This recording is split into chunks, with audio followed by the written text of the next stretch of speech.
everybody on? Can we start?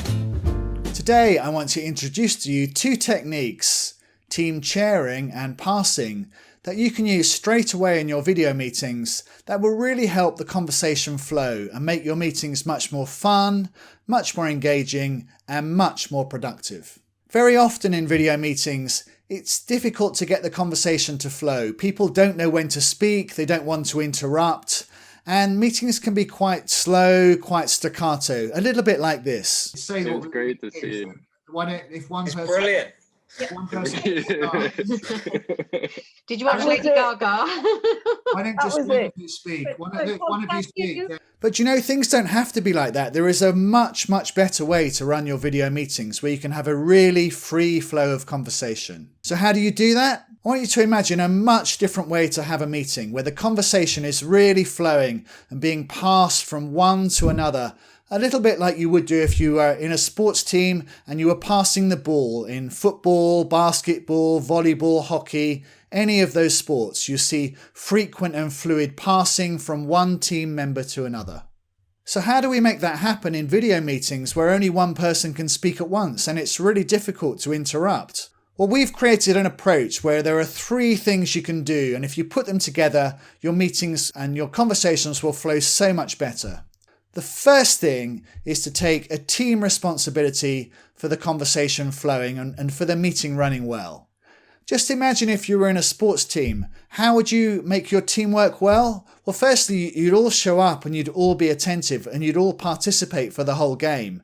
And let's be honest, that doesn't happen in all meetings. So mindset's important. We need to see it as a team responsibility that we're going to make this meeting work and we're going to make the conversation flow really well. The second thing is passing. When I'm speaking in a meeting, I need to see it as my responsibility to pass the conversation very explicitly onto another person. I can't just finish what I'm saying and go quiet or expect the team leader or chair to work out how to keep things going. So I need to pass. So you're wondering, how do I know who to pass to? Well, this is where the all-important signs come in. It's really important that my team members are listening attentively and thinking about whether or not they want to go next, and they will signal that to me with a wave. So anybody who wants to speak after me will give a very distinctive wave, and I'll be watching the screen. Everyone needs their videos on, and I will be looking for at least one, but maybe 2, 3 or 4 people all signaling that they would like to go next. Who do I choose? Well, I need to make an intelligent decision. What do I mean by that? Well, my first thought might be, who hasn't spoken so far? Maybe one of those people waving hasn't contributed yet. Maybe they're one of the quieter team members. I should invite them in first. Let's hear what they've got to bring. Or maybe somebody's doing one of the variations of the signs that we've created. Maybe somebody's waving and they're also scratching their head. And that says to me, they want to speak because they've got a question or they don't understand something. I'd like to go to them next because maybe they've got a question about what I've just said, or maybe it's a more general question. Maybe it's a question everyone wants to ask, and they're the brave ones who are asking that question. Let's go to them. Or maybe somebody's waving and doing another variation, which is putting their hands in front of their chest, which says to me they would like to bring a very different perspective to the conversation.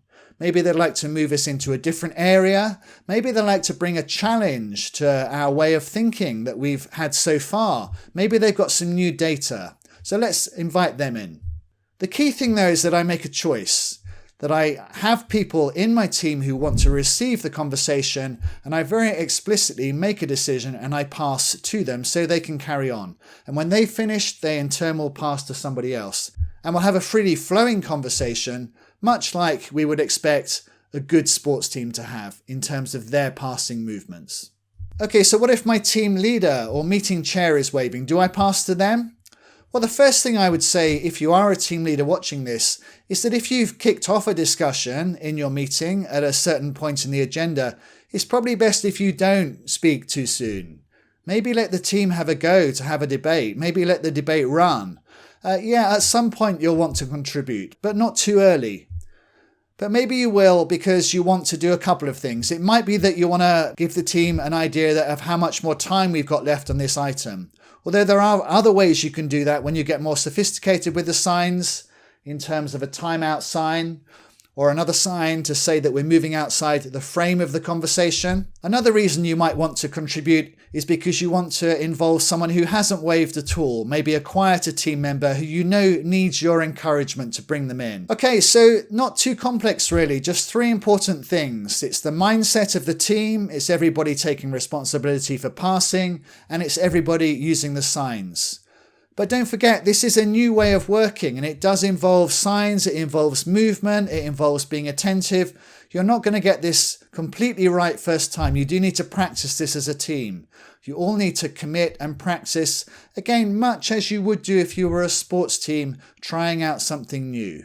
So if this all works well and your meetings are more productive and more engaging and more fun, maybe you'll find you can complete the work in your meetings more quickly. Maybe you can move to having 50-minute meetings instead of 1-hour meetings and give yourself some time for a break before your next meeting. And maybe that'll also help people feel that during meetings they don't have to take time away from the meeting to do their own things, to do their emails and to not concentrate so much, because their day seems so jam-packed full of relatively unproductive, slightly boring meetings. That's not what we want, and that's not what you want. So let's just try and put this into practice and see if we can really move on the way we do video meetings. So give this a go and practice it. And if you need more support from us, there are more tools on the website. And we also have a team of coaches. So we'd be happy to help you with some tailored support for your team and some team coaching. Please get in touch via the website. Thank you very much for watching this video. If you've enjoyed it, please do click the like button and please subscribe to our channel. We will be producing more content which we hope will also help your team meetings be more productive, more engaging, and importantly, more fun.